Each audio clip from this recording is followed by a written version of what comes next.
Cette activité préparatoire au chapitre 1 sur les probabilités avait pour objectif de rappeler les différents éléments vus en classe de première sur les probabilités. Donc on commence par une activité classique, on a 8 cartes qui représentent des personnages historiques plus ou moins anciens, et on commençait donc avec la première question: comment appelle-t-on en probabilité le fait de choisir une carte au hasard? Ça s'appelle une expérience aléatoire. On avait défini l'année dernière une expérience aléatoire comme une expérience dans laquelle le résultat pris dans un lot connu donne un résultat qui n'est pas connu. Par exemple ici, si je tire une carte au hasard, je ne sais pas sur quelle personne je vais tomber, par contre je sais que ce sera une des 8, donc c'est une expérience aléatoire. Question suivante, on note F, l'événement, le personnage historique choisi est une femme, calculez P de F. Alors des femmes, ici on en a 2, il y a Elisabeth II et Aung San Suu Kyi. Donc en fait la probabilité de l'événement F s'obtient en divisant le nombre de situations favorables, c'est-à-dire 2 ici, sur le nombre total de situations, c'est-à-dire 8. La probabilité c'est forcément le résultat d'une division. Si je calcule ça, ça fait 0,25. Donc on a 25% de chance de tomber sur une femme, c'est ce que signifie la probabilité de 0,25. Troisième question, on note P, l'événement, le pourcentage historique a été président de son pays. Donc pour calculer la probabilité de l'événement P, P de P, il faut trouver ceux qui ont été présidents. Donc on en a un ici, on en a un deuxième ici, on en a un troisième ici, et là non, là non, là non, et là non. Donc en fait on en a 3 sur 8, ce qui fait 0,375. Donc si on tire une carte au hasard, on a 37,5% de chance que la personne soit présidente de son pays ou ait été président de son pays. Donc il faut que vous sachiez passer de l'un à l'autre de la probabilité au pourcentage qui correspond. C'est simple, on déplace la virgule de 2 crans pour pourcent. Question E, on note E l'événement, le personnage historique choisi est américain, calculez P de E, bon toujours la même chose, probabilité de l'événement E, il faut choisir les américains, donc on a lui, là non, non, non, non, non, donc en fait on en a 3. 3 sur 8, ce qui fait 0,375. Question suivante, en utilisant les notations des questions précédentes, donc P de F, P de P, et ainsi de suite, calculer P de F bar, P de... ainsi de suite. Donc P de F bar, je rappelle que F bar, c'est le contraire de F.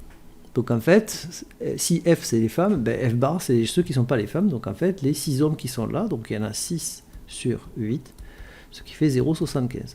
Je vous fais remarquer qu'on aurait pu utiliser une formule qu'on a vue l'année dernière qui dit que P de A bar, probabilité du contraire de A, c'est 1 moins P de A.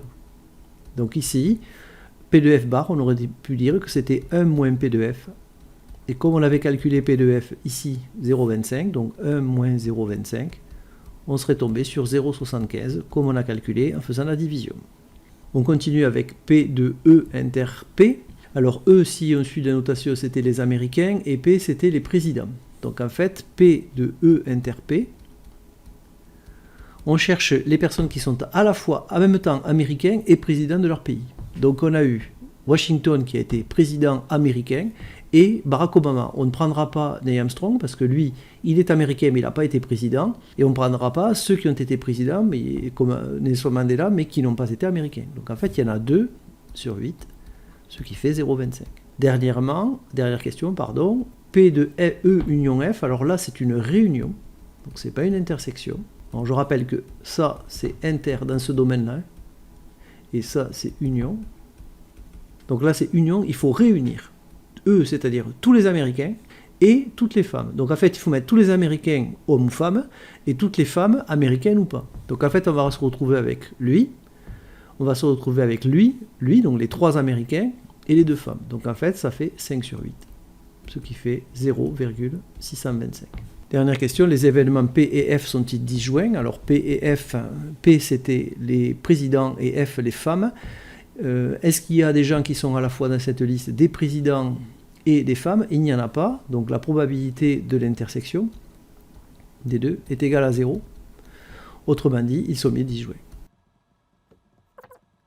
On avait défini l'année dernière 2 événements disjoints comme des événements qui n'ont aucune issue commune.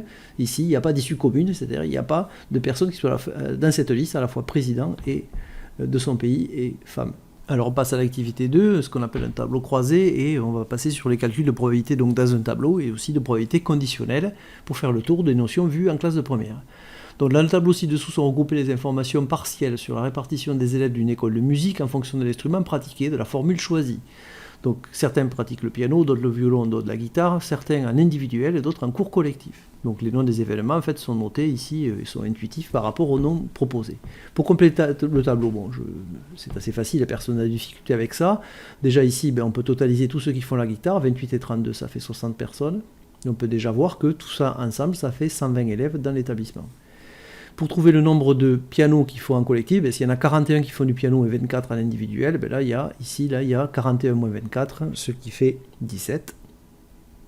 On peut totaliser là aussi, ça fait 60. Alors c'est un hasard que 60 se retrouve ici. Et pour trouver ce nombre-là, on a deux façons. Soit on se dit, on prend tous les violons, il y en a 19. Comme il y en a 11 qui font en collectif, il en reste 8. 19 moins 11 qui font en individuel. Voilà la façon pour calculer. Et ici, pour totaliser, on trouve à nouveau 60. Et on vérifie bien que 60 et 60 fait 120. Donc dans les deux cas, on retrouve bien 120 comme total général. Donc ça, c'était la question qui était posée. La première question, c'était compléter le tableau. Et maintenant, on choisit un élève au hasard. C'est une expérience aléatoire. Et on cherche à calculer les différentes probabilités. Alors, P de C. La probabilité de C, c'est la probabilité que l'élève pratique en cours collectif. Comme il y en a qui pratiquent en cours collectif, il y en a 60. Il faut faire 60 divisé par 120, parce qu'il y a 60 chances sur 120 qu'on tombe sur quelqu'un qui fait en cours collectif. Si vous effectuez la division, vous tombez sur 0,5. Alors, j'ai pas trop la place de l'écrire, mais on peut faire la division. P de V, probabilité qu'un élève pris au hasard fasse du violon. Il y en a 19 qui font du violon sur un total de 120, puisqu'on choisit un élève au hasard dans l'ensemble. Donc, chaque fois, ce sera divisé par 120. Là aussi, je vous invite, si vous voulez, à faire la division. Je vais les faire. Donc, la première, ça faisait 0,5. Et la suivante, ça fait 0,158 si on arrondit à 3 chiffres après la virgule. Alors on va calculer maintenant P de G bar. Alors G, c'est ceux qui font de la guitare, donc G bar, c'est ceux qui ne font pas de guitare. Donc ceux qui ne font pas de guitare, c'est ceux qui font du piano et du violon. Donc les deux ensemble, ça fait 41 et 19, ce qui fait donc 41 plus 19. On peut mettre directement 60, tout ça sur 120. Ça fait 0,5. On continue, P de V inter C. Alors V inter C, c'est inter ici. Donc il faut prendre l'intersection. V, c'est les violons. C, c'est collectif. L'intersection, ce sont eux, les V inter C. Ce sont ceux qui font du violon en cours collectif, les deux en même temps. Donc en fait, il y en a 11 sur 120. Ce qui fait 0,092. Dernière question, P de G union I. Alors attention, ici c'est union, il faudra réunir. Donc on va y réunir tous les guitaristes et tous les individuels. C'est comme si le directeur de l'école de musique appelait d'abord tous les guitaristes, donc il y aurait 60 personnes qui arriveraient, et ensuite il appelait tous ceux qui font l'individuel. Donc en fait tout le monde arriverait, mais les 28 qui sont là, ils n'arriveraient pas parce qu'ils seraient déjà parmi les guitaristes. Donc en fait il en a 60 qui sont là, tous les guitaristes, plus les individuels piano, 24, plus 8, les individuels violon, et tout ça divisé par 120.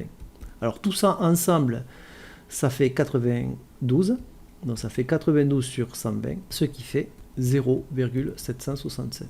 La question suivante, calcule la probabilité que l'élève pratique le piano en collectif. Si on utilise des notations, c'est la probabilité qu'il pratique le piano, P, et en cours collectif. C. Et c'est inter ici, puisqu'en fait, c'est qu'il faut qu'il fasse les deux. Donc, il a les deux critères en même temps. Donc, piano en cours collectif, en fait, il y a 17 personnes. Donc, en fait, ce sera 17 sur 120. Ce qui fait 0,142. Alors, on arrive à la question 3, probabilité conditionnelle, puisqu'il y a un sachant ici.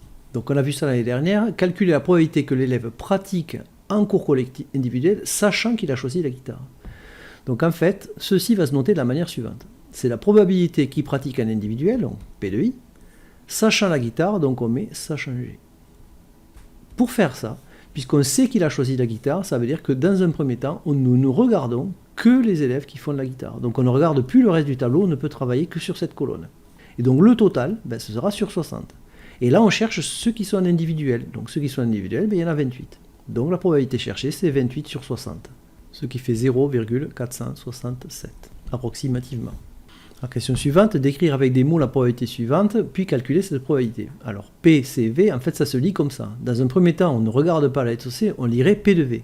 Alors, P de V, si on ne regarde pas la petite lettre, P de V, c'est la probabilité que l'élève fasse du violon. Donc, c'est la probabilité que l'élève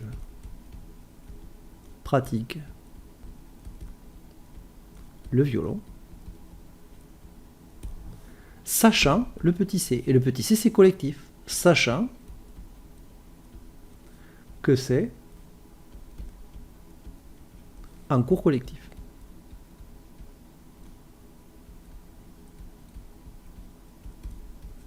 Et bien ça, pour le calculer, on sait que c'est un cours collectif. Donc on ne regarde plus que les gens qui font des cours collectifs. On ne regarde plus que cette ligne. Donc le total sera 60, puisque c'est le total de la ligne. Et on cherche maintenant ceux qui font du violon. Il y en a 11. Donc ce sera 11 sur 60, ce qui fait 0,183. De la même manière, la question suivante, d'écrire avec des mots la probabilité suivante. Bien, vous voyez bien que j'ai inversé les deux lettres. Donc il faut la lire dans un premier temps en ne voyant pas ça. Donc si on ne voit pas le petit v, on voit P de C. Et ça, c'est la probabilité que l'élève pratique un cours collectif. Sachant du coup V, sachant qu'il fait du violon. Sachant qu'il pratique ou qu'il a choisi le violon. Alors pour le trouver, bien, on va se focaliser sur sachant qu'il pratique le violon, ça veut dire qu'on ne va plus regarder que les violonistes, on ne regardera plus les autres. Et donc parmi les violonistes, donc c'est P de V de C sachant V, on divisera donc par 19, parce qu'au total il y a 19 violonistes, et ceux qui pratiquent en cours collectif, il y en a 11, donc ce sera 11 sur 19, ce qui fait 0,579. Voilà, c'est la fin de cet énoncé. Vous remarquerez que je n'ai pas utilisé la formule. En fait, la formule n'est pas indispensable quand on travaille sur des tableaux, mais on verra dans le cours que quand on travaille sur des arbres pondérés, comme dans le chapitre, là par contre, l'utilisation de la formule est parfois indispensable, mais pas quand on travaille sur des tableaux.